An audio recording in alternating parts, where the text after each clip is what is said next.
توبہ کا مطلب یہ ہے ایک بار سچی توبہ کر لی پھر اس راستے پہ جانے کا سوچو بھی مت. جنہوں نے ایسی توبہ کی کیا مقام ملتے ہیں. یہ بات اینڈ پر بہنیں موجود ہیں.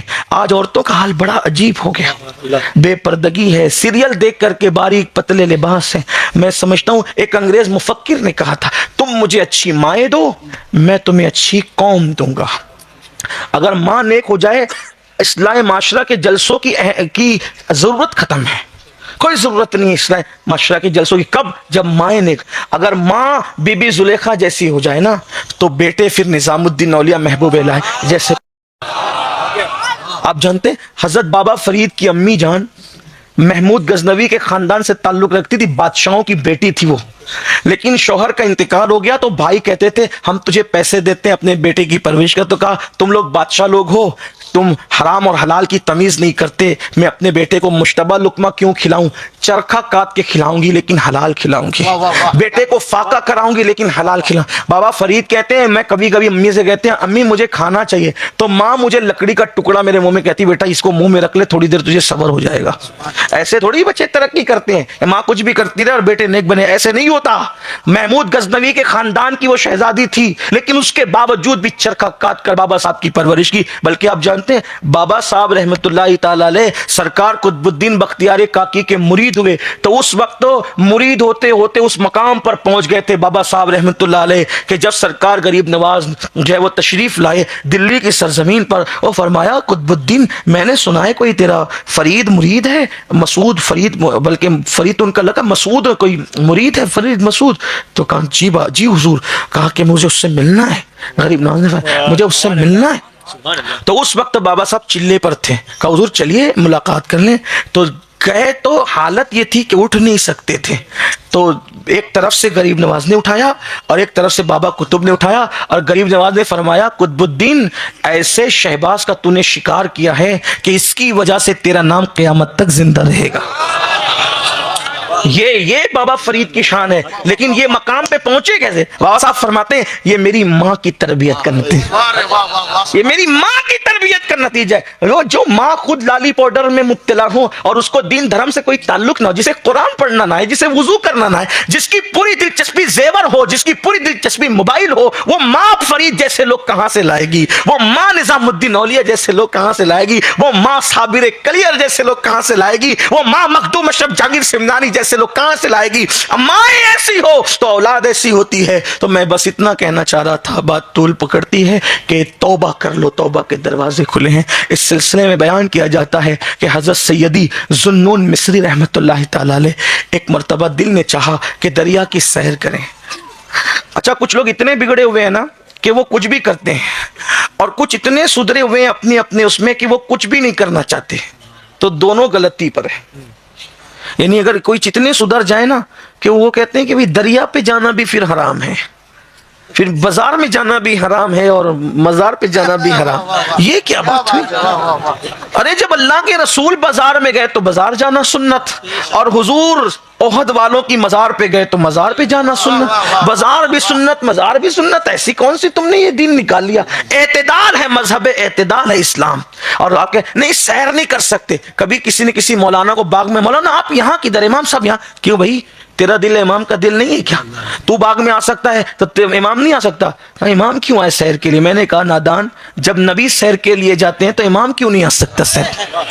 ہاں البتہ اتنا ہے کہ نبی کی رسائی جنت تک ہے, وہ جنت کی سیر کے لیے جاتے ہیں, اور جنت کا معنی اگر کیا جائے تو وہ باغ ہی ہے. جنت باغ ہے لیکن تیرے باغ کی طرح نہیں ہے. تو حضور گئے جنت تک کیونکہ وہ جنت تک جا سکتے تھے, آپ بھی جائیے.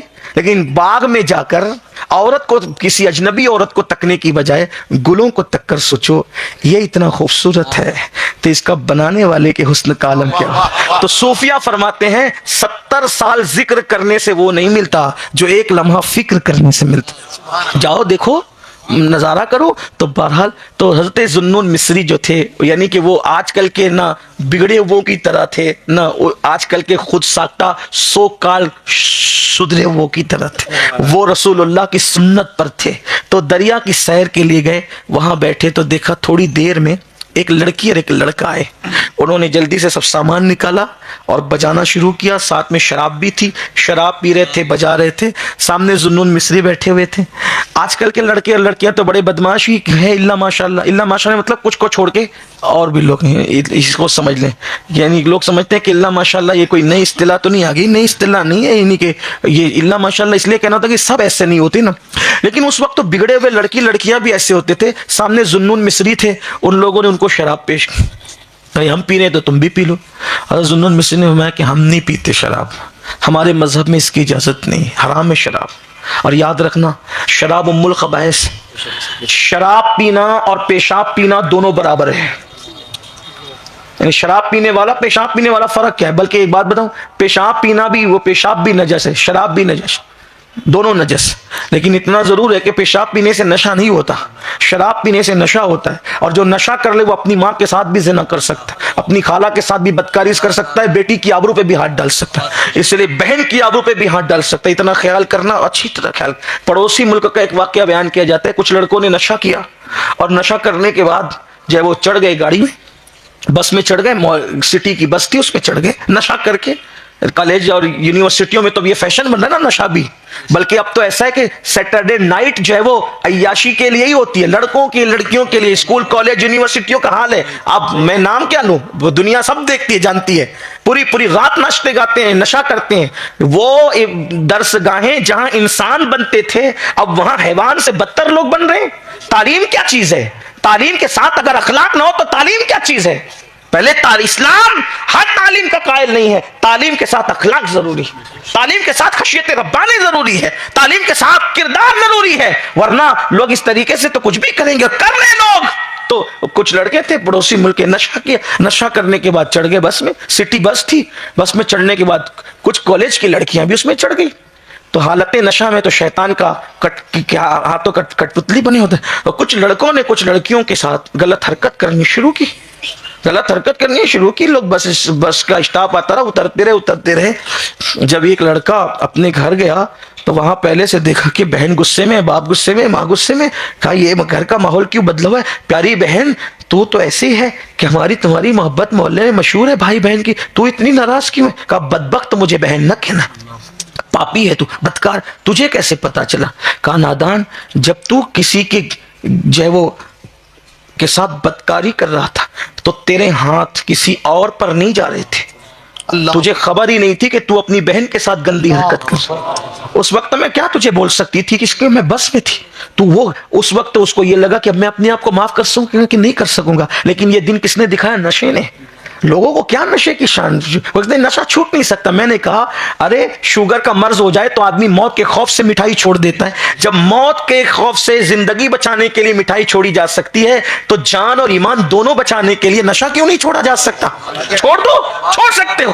تو حضرت اب تو الگ الگ شراب ہی نہیں بلکہ دوائیاں ہیں، گولیاں ہیں، ایم ڈی ہے، ہیروائن ہے، بھنگ ہے، چرس ہے، سب کچھ ہو رہا ہے۔ لیکن آپ سے کہتا ہوں نشے والے کے ساتھ بھی مت بیٹھو۔ اللہ کے رسول نے فرمایا جو نشے والوں کے ساتھ بیٹھے گا قیامت کے دن اللہ اس کو اندھا اٹھائے گا، اندھا۔ نشے والے جہاں بیٹھے ہو وہاں سے فوراً نکلو، ہٹو وہاں سے، ان کا سوشل بائیکاٹ کرو۔ اگر وہ نہیں مانتے پہلے سمجھاؤ، نہ سمجھے سوشل بائیکاٹ کرو۔ اللہ کے رسول نے فرمایا جو نشے والوں کو اپنے پاس بٹھائے ان کے پاس بیٹھے قیامت کے دن وہ اندھا اٹھے گا۔ دنیا میں جو اندھا ہو جائے اس کی زندگی کا مزہ کیا ہے، جو قیامت کے دن اندھا ہو اس کا انجام کیا ہو۔ حضرت ذوالنون مصری کو انہوں نے شراب پیش کی، ہم نہیں پیتے، آپ نے چھوڑ دیا۔ وہ گانا گا رہے تھے، گاتے گاتے ان لوگوں نے کہا آپ گانا جانتے ہیں؟ آپ گانا جانتے ہیں؟ انہوں نے اپنے ذوق میں کہا اللہ والے مریض سے نفرت نہیں کرتے، مرض سے نفرت کرتے ہیں۔ فرمایا ہاں میں بھی جانتا ہوں اس فن کو۔ تو کہا کہ آپ کچھ گا سکتے ہیں؟ کہا میں جو پڑھوں گا وہ کچھ مختلف ہوگا، وہ گانا تو نہیں ہے، میں جو پڑھوں گا وہ مختلف ہوگا، لیکن کسی گانے کی رانائیاں اور اس کے سر اور تال، اس کی ردیف و قافیہ اور اس کا حسن تکلم اور اس کا حسن کلام اس کلام کا مقابلہ نہیں کر سکتا۔ اگر سننا ہے تو سن لو۔ حضرت ذوالنون مصری کہتے ہیں میں نے قرآن مقدس کی سورہ پاک کی تلاوت کرنا شروع کی، اور ذوالنون مصری چونکہ مصری تھے قرآن پڑھا، جیسی قرآن پڑھا، دیکھو قرآن کی تاثیر ہے، جیسے بارش کی طرح قرآن، قرآن بارش کی طرح، بارش اگر خوشبو پہ پڑتی ہے تو خوشبو اور بڑھتی ہے، واہ واہ واہ، کیا بات ہے نا؟ اور اگر بارش گندگی کے ڈھیر پہ پڑے تو پھر گندگی پھیلتی ہے۔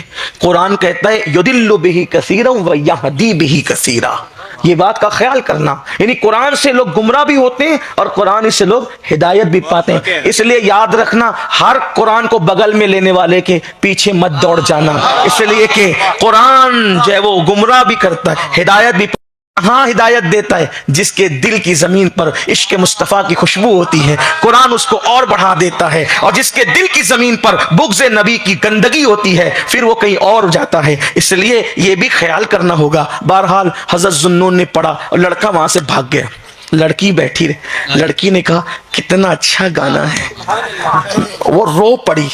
ذوالنون مصری نے کہا بیٹی یہ گانا نہیں ہے، یہ گانا نہیں ہے، یہ اللہ کا کلام ہے۔ کہا جس کے کلام کے حسن کا یہ عالم ہو اس کی ذات کے حسن کا عالم کیا ہوگا؟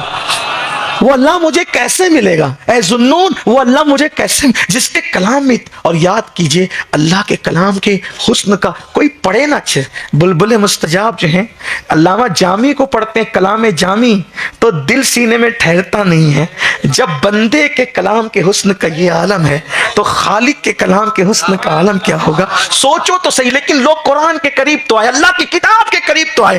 تو ذوالنون مصری نے قرآن پڑھا، پڑھنے کے بعد لڑکی نے کہا کہ وہ ملے گا، اللہ کیسے ملے گا؟ ایک بات آپ کو بتاؤں، اللہ بہت آسانی سے ملتا، کوئی ملے نہ ملے، جو اللہ کی طرف بڑھتا ہے وہ بہت آسانی سے ملتا ہے۔ ارے کیا یہ کم ہے؟ اللہ وعدہ کر رہا ہے، اللہ فرما رہا ہے میرے بندے تو چل کر آئے گا میں دوڑ کر تیرے پاس آؤں گا، میں دوڑ۔ حالانکہ وہ اللہ آنے جانے چلنے پھرنے سے پاک ہے، ہمارے علماء اس کا مفہوم یہ بیان کرتے ہیں اگر تو چل کر آئے گا میری رحمتیں تیرے پاس دوڑ کر کے آئے گی، تو ایک بالش سے بڑھے گا میری رحمتیں ایک ہاتھ بڑھے گی۔ تو اور پھر سوچو تو صحیح اللہ کی شان، تو سب کو پانا مشکل ہے، رب کو پانا بہت آسان ہے۔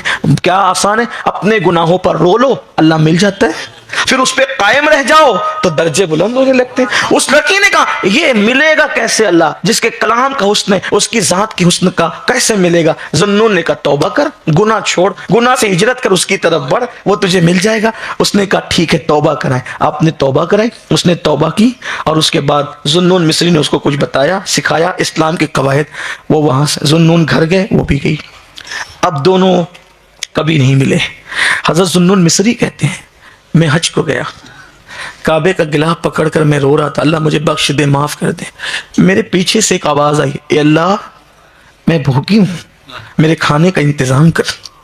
میں گڑ گڑا رہا ہوں، پیچھے سے نسوانی آواز آ رہی میں بھوکی ہوں میرے کھانے کا انتظام کر۔ جیسی یہ آواز آئی مجھے لگا آواز کچھ نقاہت بھری ہے لیکن جانی پہچانی ہے۔ میں نے پلٹ کر دیکھا تو اس آواز کے جملے مکمل نہ ہوئے تھے، آسمان سے کچھ غیبی کھانا اترا ہوا تھا، اس میں انگور تھے، انہوں نے اور چیزوں کا ذکر کیا۔ میں نے دیکھا ارے یہاں گڑ گڑانے والے گھنٹوں گڑ گڑا رہے ہیں، دو جملوں کی کیا تاثیر ہے؟ ادھر جملے نکلتے ہیں ادھر آسمان سے چاہے وہ پھل نکل آتے ہیں اور پھل نازل ہوتے ہیں اور دسترخوان آتا ہے۔ تو پلٹ کر کہا اللہ والی کون ہے تو؟ کہا ذوالنون یہ میری روزانہ کی غذا ہے، جب میں بھوکی ہوتی ہوں یار سے کہتی ہوں وہ مجھے دے دیتا۔ اتنی پہنچی ہوئی ایک عورت، کون ہے تو؟ تیری میری کبھی ملاقات نہیں اور تو میرا نام بھی جانتی ہے ذوالنون؟ کہا ملاقات تو ہے، آپ بھول گئے مجھے یاد ہے۔ کہا وہ کیا؟ کہ دریا کی سیر کے لیے گئے تھے، دریا کی سیر؟ ہاں گئے تھے، بہت عرصہ ہوا۔ ایک لڑکا لڑکی آئے تھے عیاشی کے لیے؟ ہاں آئے تھے۔ وہ آپ کو شراب دے رہے تھے؟ ہاں۔ آپ نے نہیں لیا؟ ہاں۔ وہ گا رہے تھے؟ ہاں۔ آپ کو گانے کی دعوت دی؟ پھر آپ نے قرآن پڑھا تھا اور قرآن سے کسی نے آپ کے ہاتھ پہ تو ہاں وہ لڑکی تھی جوان لڑکی، اس نے توبہ، وہی تو میں ہوں، وہی تو میں ہوں۔ کیا سچی توبہ کی؟ میں نے کہا تھا نا یار کیسے ملے گا اللہ کے، اپنے کہا تھا توبہ کر، اسی پہ ڈٹے رہے اللہ مل جائے گا۔ میرا اللہ مجھے مل گیا۔ جب مجھے کوئی حاجت ہوتی ہے جملے مکمل نہیں ہوتے یار پورا کر دیتا۔ سب کو ڈھونڈنے نکلے، کبھی یار کی طرف بھی تو آؤ، کبھی اس کی طرف۔ یہ اللہ والوں کے آستانے اسی لیے ہے تاکہ وہ اللہ سے ہمیں جوڑ دے۔ الحمدللہ آپ نے حضرت سید ایمن القادری صاحب کا پورا بیان سنا۔ انہوں نے بہت ہی آسان اور شاندار انداز میں سمجھایا کہ سچی توبہ کیسی ہوتی ہے۔ پیارے بھائیوں اور بہنوں، اگر ہم سے زندگی میں کوئی گناہ ہو گیا ہو تو ہمیں کبھی اللہ کی رحمت سے مایوس نہیں ہونا چاہیے۔ دل سے شرمندہ ہو کر گناہ کو چھوڑ کر دوبارہ نہ کرنے کا پکا ارادہ کر کے اللہ تعالیٰ سے معافی مانگنا ہی سچی توبہ ہے۔ آئیے آج ہم سب مل کر یہ نیت کریں کہ اپنی نمازوں کی پابندی کریں، گناہوں سے بچیں گے اور اللہ تعالیٰ کی فرما برداری والی زندگی گزاریں گے۔ اللہ تعالیٰ ہم سب کی توبہ قبول فرمائے اور ہمیں نیک راستے پر قائم رکھے، آمین۔ اگر آپ کو یہ بیان پسند آیا ہو اور اسے کچھ سیکھنے کو ملا ہو تو ویڈیو کو لائک کریں، شیئر کریں اور ہمارے چینل کو سبسکرائب کرنا بالکل نہ بھولیں تاکہ ایسے ہی ایمان افروز بیان آپ تک لگاتار پہنچتی رہے۔ جزاک اللہ خیر۔ السلام علیکم ورحمۃ اللہ وبرکاتہ۔